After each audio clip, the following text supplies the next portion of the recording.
Tony is full of life. He's usually the center of attention, and he's full of stories, great stories. You just sit there and take the time to listen to some of them. He'll make you laugh, make you cry. Like he's really good at that.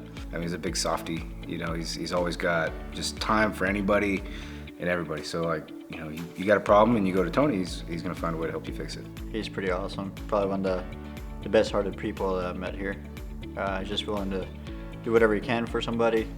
He's definitely, when people say that they give you the shirt off their back, he's one of those guys. Generous stewardship to me is being generous with pretty much anything you are able to give. It's not always easy, but you do it anyway because you love the person. You know, in Tony's case, he is usually generous with his time, which we generally run short of, especially here in the construction area. Builders are busy. They're very busy people, and he's got his own thing going on, but he willingly gives anybody his time whenever they need it. He'll drop whatever he's doing, run over there and make sure that they're taken care of. I was getting overwhelmed with punch items. I think I had 5 homes that I had to do, and it was like drinking water from a fire hose at that point. I called Tony and I was like, hey man, you know, I don't know how to do any of this. Can I ask for a few pointers? He's like, where you at?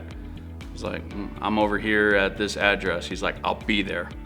So I waited probably 2 minutes, and he comes up in his truck, parks, gets out, and he's like, bring up your punch list, we're doing this. This is probably like week 2.5 on the job, and I have an irrigation install go wrong, and the sprinkler head stayed on all night, overnight. Tony, the way he is, he's out here at like 4:30 in the morning. He's like, he calls me, and you know, I'm like, I haven't even gotten out of bed. He's like, hey man, you got water all the way down to like, you know, the middle, like down to the center of Midland. I get out there and I wake up, I've got my boots half on, and I'm like, I show up and I'm like, well, nothing's leaking.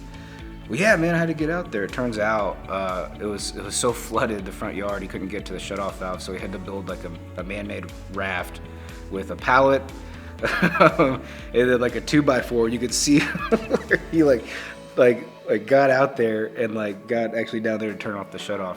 I would like to say if I had more time to do all this stuff, I would like to be more like him in doing that.